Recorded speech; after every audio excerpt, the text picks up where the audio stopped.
Hi, I'm Andrew Armstrong and welcome to the Back Office Teardown Lab. I'm going to level with you. I have been putting this off for quite a while because this is the last of the electronic kits I bought from China. And as you know, I did a little series about this a while ago, and I've sort of progressively been making some of these, and then I stopped for a while and I've made a few other bits and bobs, and I've kind of been putting this off because it's sort of sad really, because it sort of marks the end of my kit building from this particular batch, and as my channel now is getting pretty old relatively in terms of video size, I don't really know how many more of these I've got left in me, because there's only so many times you can make the same old kits basically, and I don't really want to rebuy the same ones just to make videos. So yeah, I've been putting it off, but I guess I can no longer do that. We should make it and enjoy it. So this kit looks to be like an audio sort of kit. I'm going to sort of zoom in. Here is there's a circuit up here, but let's just look at this nice picture. So we can see there's two PCBs here. We've got two battery snaps, and one of them has been replaced with this because I stole a battery snap for some other project, but I'm going to cut this off and we'll use that. Obviously two 9-volt batteries needed. One has a speaker, and there's an infrared LED. Infrared LED receiver, that's probably an infrared LED transmitter. Very hard to see in the picture, but it is there. So this is a wireless audio link. Unfortunately for me, I think, yes I have, because you see the LED in there, I have put a new battery in my Pringles can microphone. So we do have a mic for this test, and actually it should be a good mic because it's kind of amplified. So we got two boards basically. We're going to just make, I think, one at a time, shall we? We don't mix up the two. Is there anything we can glean from the circuit diagram? I shall zoom in again because I know some of you like to play at home.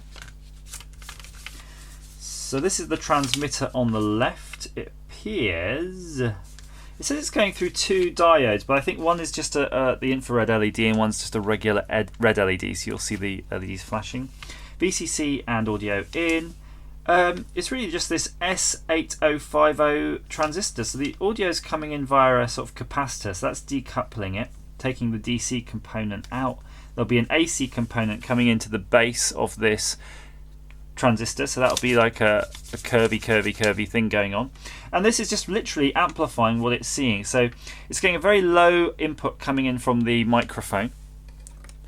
Let's just draw on this. Why don't we just draw on this, shall we? Oh, unless I've got just a little bit of paper. I do. Rambling to myself. So what's basically happening, you've got this input signal here that's like that. And it's coming into this transistor.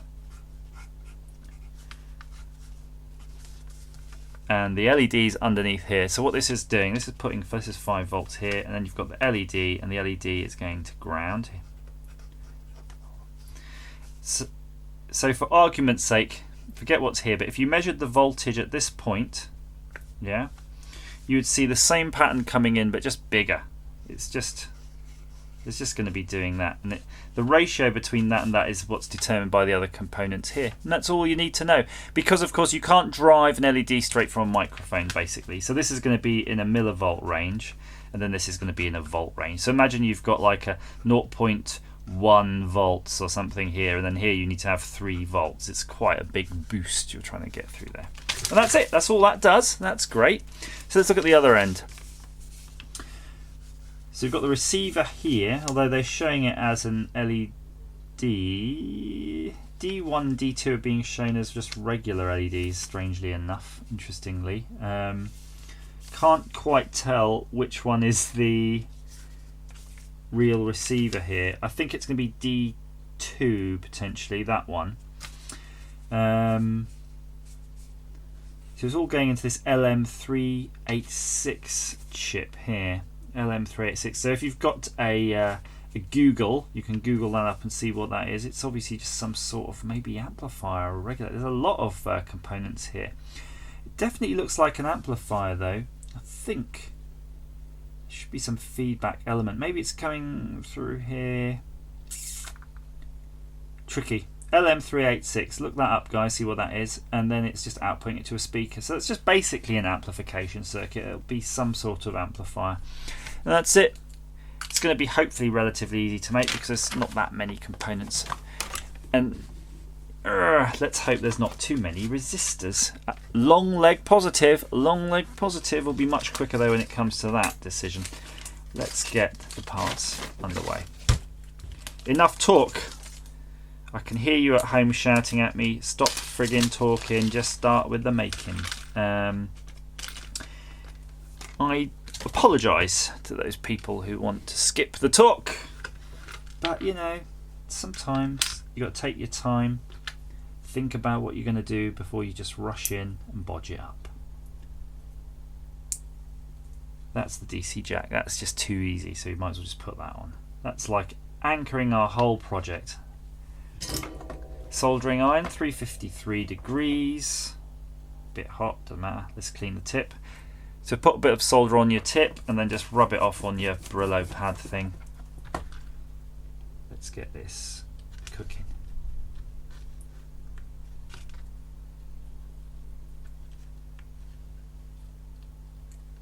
Yeah, that's nice. That's going well actually. I was considering doing this with the USB soldering iron from Steve Fisher, Tech Beach Inc. But I sort of opted against it at the moment because I want to do a proper test of that. But yeah, I couldn't believe really that you could get a USB soldering iron and that would work. Let's try to find where this capacitor goes. Here it is at 103. Right in there. It's such a teeny tiny little cap. Quite amazing. Get that in there. It makes you wonder sometimes when you're playing with this, especially when you're playing with really tiny surface mount, you think, how does any of that bloody work? It's all like magic, especially looking at a phone.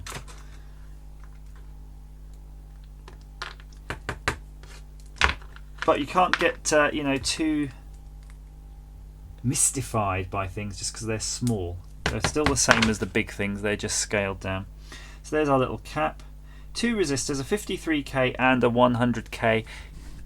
Those of you at home will know by now I can't read resistors. But that's okay because I have a machine that can. So there's two resistors in the pack, so all we need to do is do the first one and then do the second one. Well, we don't even need to do the second one, do we? That's 100. So there you go, that's your 100 ohms. Nice and simple. I like it when they're simple like that. Pop that in, pull it through. Next one. So you can get this kit online. I'm sure there'll be multiple vendors. Any kit I've bought really, people are always asking me for the eBay links and I'm like, well, you know what, the eBay links don't last very long, and two, you can just get them from so many sources. Just type a search that sounds at least similar to what, you know, I've sort of mentioned in terms of functionality. But this one for a change actually has some writing on the board. I can just see that now. Let's just have a little look there. HaleDIY.net and ICSK054A.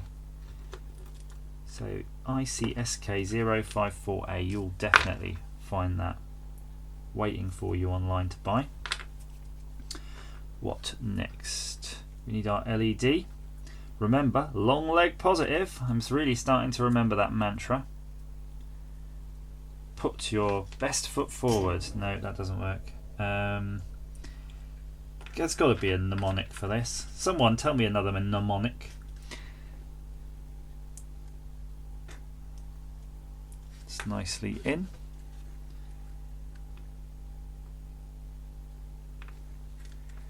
So there's not been a case yet that I can remember that I've made a kit and then realised my camera's not worked, but I'm sort of quite cognizant of the fact that there will be that day, and I was just looking up at it just to be sure. Now on the instructions they showed this with a really long, they've left it super long, but I'm just going to leave it a bit long like that. There's no point having it sticking out an inch. Not for me anyway.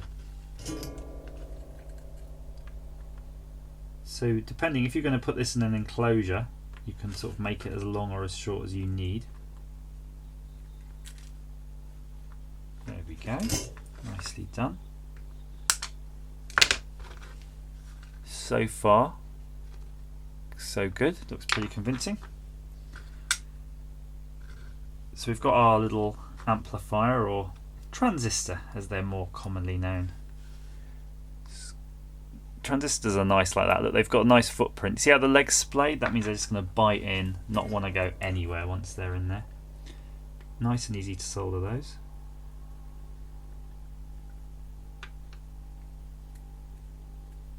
Come on. Not getting a good flow there.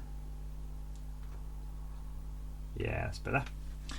Just needed a bit of, one-on-one attention.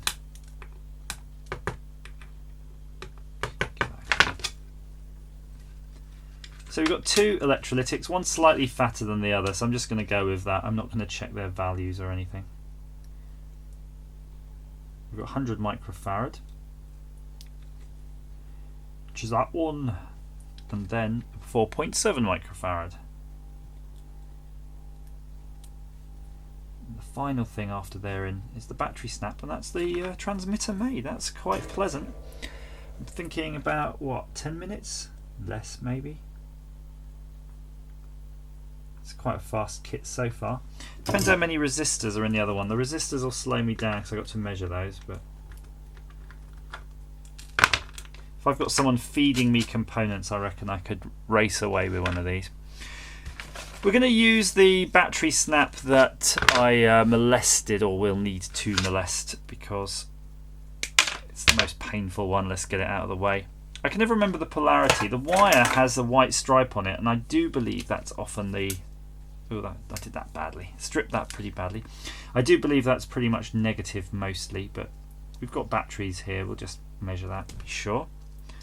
So that's one. That's the other. Just going to twist those and tin those. I'm not going to put them through the holes on the PCB. I'm just going to solder them. Just about solder them straight onto the pins on the back. They've not been very generous with the power connections on this, actually.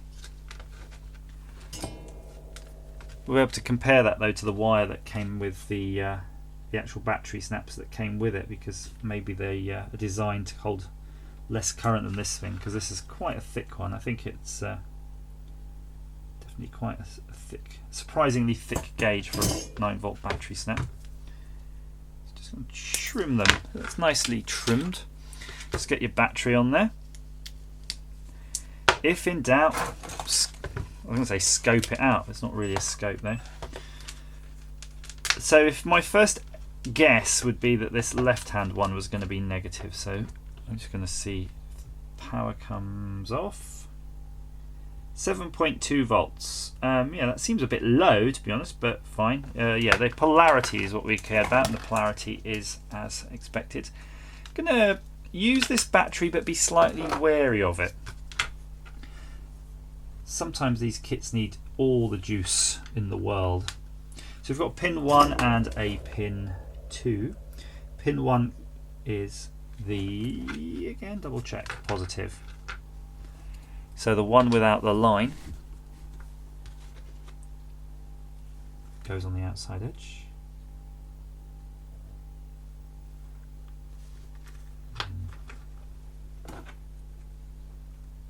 Yeah.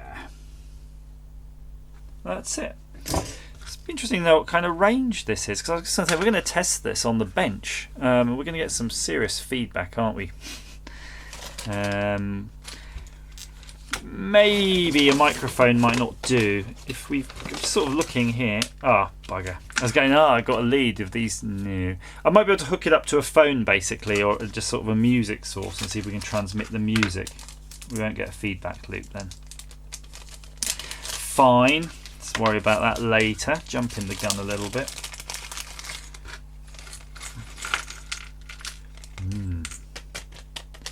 More bits here. Well, only 2 resistors. Got an IC. We've got like quite a lot of little annoying bits here. So let's just look at that. The IC here is really bent up. Just straighten all the legs out of that. It's interesting that they put a chip carrier in here, but they didn't put the IC in any sort of protection at all, like a bit of foam or something. Not a problem though. There we go, it's fixed.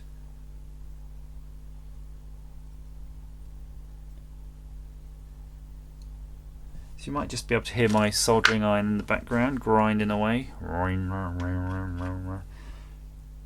not sure what technology they use, but they certainly make a bit of noise because they sort of adjusting thermostatically all the time.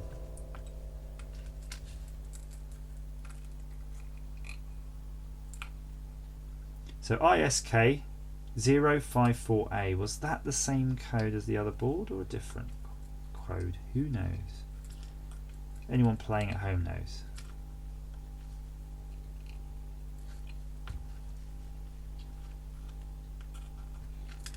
There you go. For those of you who are fans of the close-up soldering, done the first 5 pins in no particular order.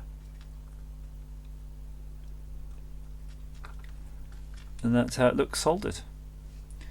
Although the problem with the close-up soldering, of course, now either we're going to go out of focus or I'm going to have to keep everything really tight here. No, we're going to zoom out. So just looking at the board now, we've got a load of electrolytics here. There's a 620k resistor here and a 1k. So as we only have 2 resistors, let's get that pain out of the way for me of working out which resistor's which.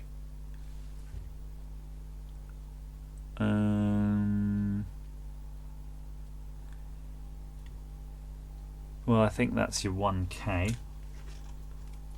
Let's just double check this is the 620 while we're at it. Yeah, close enough. Close enough. Resistors are really random in terms of how close they are or their tolerance. They always, in these kits, they're always sort of wildly out. But then, you know, you've got the meter and stuff in play. Maybe it could be the meter. If you're touching the legs of the components, everything, you've got resistance, you're going to affect that reading. So close enough is normally good enough for what you're doing here.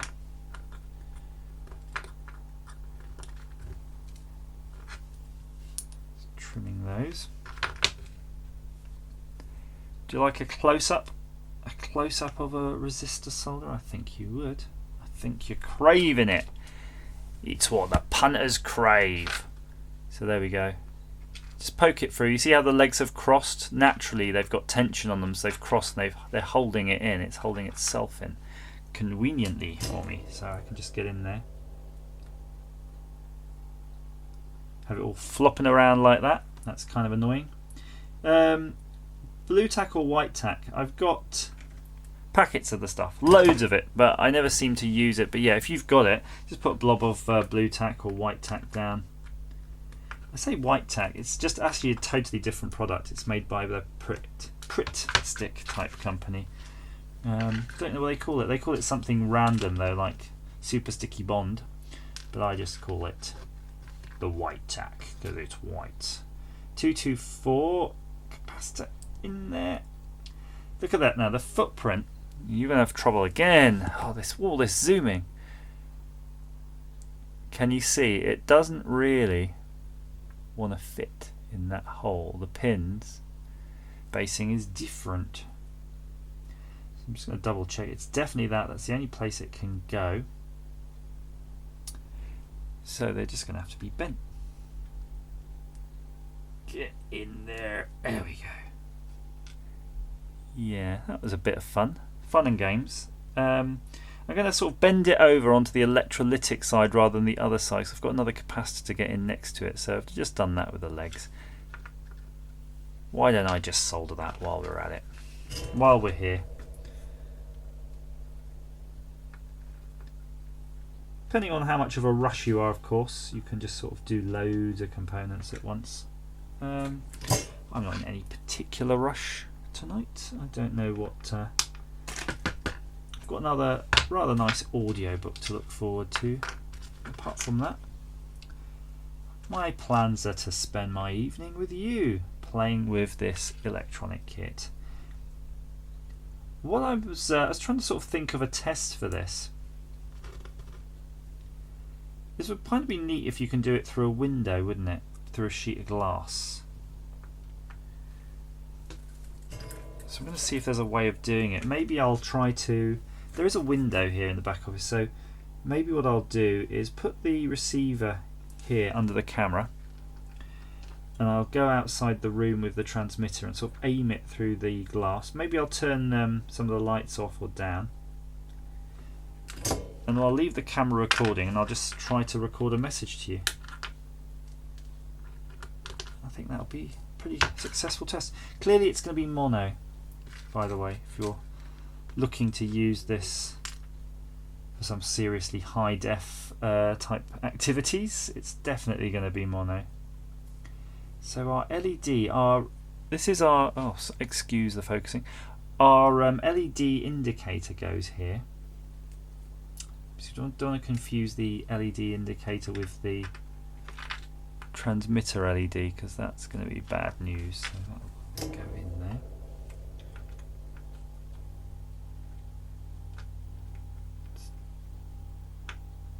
Jigging around. It's not particularly straight, so I'm going to just give it another little touch. Done.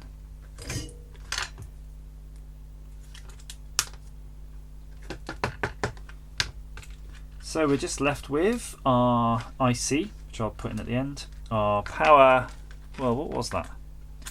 What was that? That's the speaker connection. I wonder why they've just given you a proper thing rather than make you solder on the speaker connection. Which is really weird, because look, the speaker actually comes with a connector. That is really weird.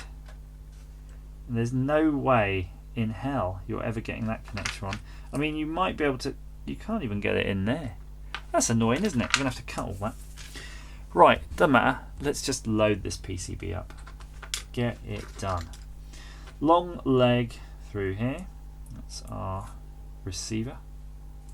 Again, not leaving it massively long. We're not mounting it in a case. After all, we're just slinging it on the shelf of done kits when we're done, probably. AKA shelf of curiosity. We don't really have the shelf of curiosity anymore. We have the shelf full of shit, don't get me wrong, but we haven't really had any items for the shelf of curiosity recently, so I shall have to do some. I do have some outstanding calculators and things like that to do, but they don't belong on the shelf of curiosity when they're done, because they just belong on the actual shelf of kind of useful stuff that has value. The things for the shelf of curiosity normally are valueless, or worthless, I guess. That's another way of putting it. 100 microfarad. Pop both in there. That's nice. Just paying a little bit of attention to these. This is another 100. Yeah. And this one, 10. Whew! For a second, just for a second, I was slightly worried, because the size of these components doesn't seem to match at all the size of the footprint. They all look identical, so I thought, oh no, not mispacked stuff. It's like a bloody rainforest now here. Look at that, so many legs sticking up.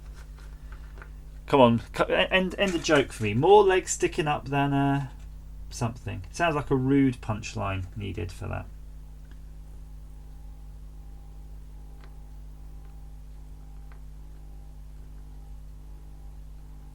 Okay, that's good. We do it. Caught out by that last one. It's like, you know, I'm trying to feed in the solder. It's like a sort of Jenga. The maze was run, and I won.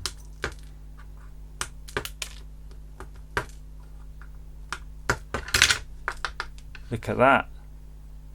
That's a pretty good job, even if I do say so myself, which I do constantly. Okay, let's just get this big boy on. Get in there. That was nice and quick. So we got our speaker. Oh, that is our speaker. I forgot. I almost soldered the bugger in there. That would have been wrong. Yes, I've got our speaker, which is this. Let me try something. Just because it's not because I'm lazy. It's just because I like a challenge. I could strip this down and strip off the ends, and it's just a regular wire to work with. But I just want to see if there's any way we can use the connector they give us. And there sort of is. Yeah. Just going to zoom in again so you can see what I've done here. Yeah, I think you can figure out that sort of splayedness.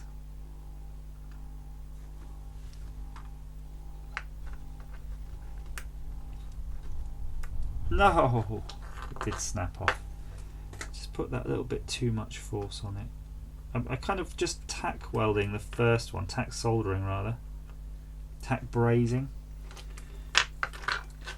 Different materials have a different bloody word, but essentially the same thing. Just loading a little bit more solder. And I know it's jumping around on the camera, I do apologise. In fact, stay there. Oh, and even that's not bloody keeping it. It does not want to be contained. It does not. Oh, I think we're almost there now, just the power wires. Battery Snap kindly has a nicely delineated colour, and it does look like it's pre-tinned. Is that? Yeah, pre-tinned. Who knew? Positive on the outside pin 1. So that's the same footprint. Oh, it's really annoying. Trying to escape though. Positive there, negative there. And in answering to the question earlier, yes, the wires are much thinner on this, and you could use them through the hole if you bothered to do that, and I'm not bothered to do it. Through hole doesn't really like things with insulations that melt, so what you'll find as you're sort of poking these sort of snap wires through, as you're soldering them, the insulation sort of running away, trying to escape. A bit like a sort of errant heat shrink. There we go, so that's that, and that's that. Oh, let's just pop our chip in, pin 1, right way round of course. Pin 1 being this side. If the diagram is to be believed. I've just seen one of the legs bloody fold itself round. I'm just going to show you that. Be careful if you're doing this. See that one? Just folded itself. As I was pushing it in, I could see it curling around like a bit of like a banana. Let's see if we can see what's going on with him. That would be very bad news. So let's unbend that. Quickly look in here. It seems okay. I don't know why it did that. Maybe that was just one we sort of unbent from earlier and it's just slightly stressed. Just be careful with it. That's fine. It's gone in that time. It's happy because he eats lard. Nice. Look at that. That does look quite a nice board, isn't it? This is kind of colourful. Batteries. It's time for batteries, and I get to open a fresh box, which doesn't really indicate how it is to be opened. So take off its protective wrappings. Ah yeah, there we go. Nice. That's a sexy looking 9-volt battery too. I'll show you that in a bit more detail when I put this other box of batteries away. So that's our regular one, which has the little caps, but look at this one. It's all nicely individually wrapped with a remove tab on it. It looks like something military. Remove before use. Oh, not only that, look at that. It's actually hooked on decently. It's actually hooked onto the positive, and it's like a proper little snap. I might keep that. That's good, because I often put these in my bag, you know, when you've got camera equipment that use it like flashes and stuff. There is a danger of them shorting out actually. These ones will be really good because they'll have that on there, and it's just an alkaline battery. Now I had a debate recently about this because I did a review on a light, and it came in 2 versions. Oh, that's nice and healthy. Look, 9.72. 7.22, not so good. And they said, why didn't you buy the rechargeable version of the light? It's only £1. And I was like, well, no, because I like to buy regular batteries because I know exactly how long they last. So when you get a regular battery, you know you'll get, say, 6 hours use, 5 hours use. It dies, swap the battery. Nice and simple. If you use rechargeables, not only do you have to have all the leads and stuff, even if it's just a USB lead, you still have to actually have it on you. You've got no really way of predicting when it's going to end and how much charge it will take. So you'll find a lot of people in a lot of professional industries just use alkaline cells and use the same brand. Might not be the cheapest way of doing it, but it's the most predictable. And it's pretty convenient, to be honest with you, because most things say run on AA cells and these 9-volt batteries. So just between the two, you can pretty much cover everything. And even if you have to throw in a couple of AAAs in your bag, easily done. Right, enough of that jibber jabber. Let's put the I'm going to put the sort of crappier battery, the one that's not quite 9 volts, on the receiver because I want maximum transmitter power. Okay, so it's already being interfered with by the infrared coming off things like the lights. So you could make like a little shield over this to hide it. Right, I'm going to plug the microphone into this. I'm going to leave the microphone off to start with. Put the battery on. Geez, that's bright. Look how bright that bugger is. That's way brighter than that end. Hello? Hello? Oh yeah, it does work. Hello? It's really sensitive. Hello. Hello. How are you? Hello. It's good to see you. Yeah, it does work. You could hear that, but I don't think you can hear it well. I mean, if you piped it in through an amplified speaker like this, you'd probably hear more. What I'm going to do, though, I'm just going to leave it here pointing up at you at home. Pointing up to you boys and girls, and then I'm going to just go outside of the room and try to shoot through a window. Let's just see. Ready for the test. Hello. Ooh, actually, there's no point because I didn't even get far enough of the door, and I can see that it doesn't even pick it up. It's hello. It's kind of like a foot away. I mean, we could try to do a test. Let's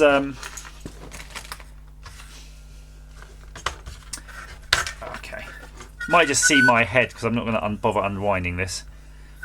Hello.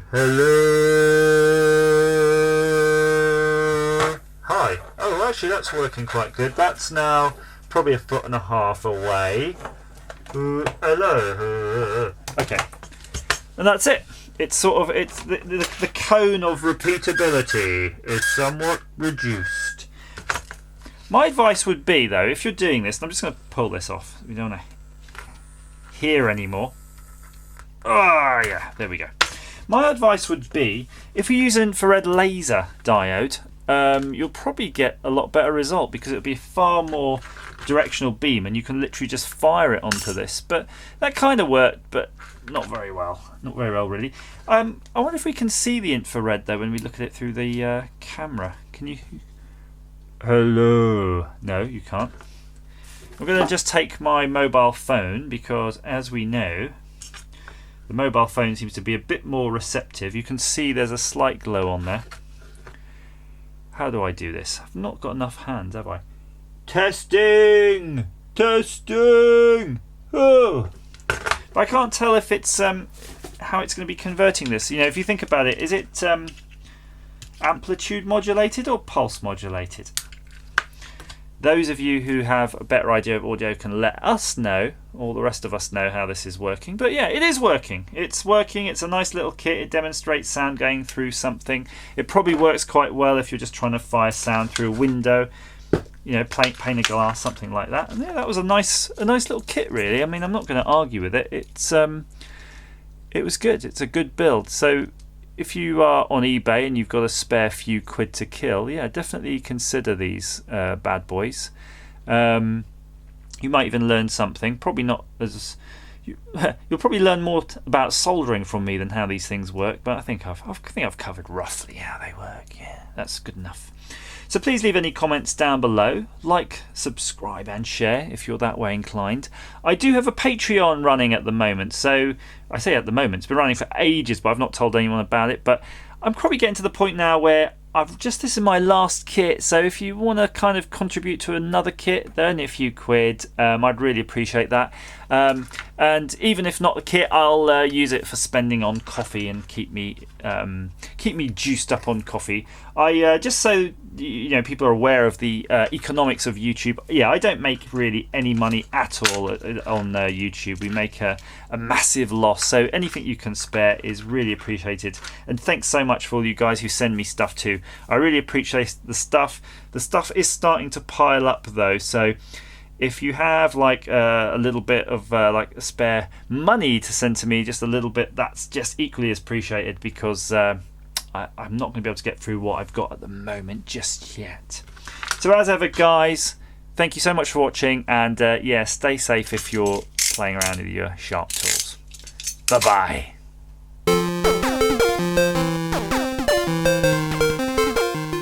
Always forgetting. Look at that though, that's good. We are really doing a lot of successes to very few failures. I'm going to have to start a second row, I think. See ya.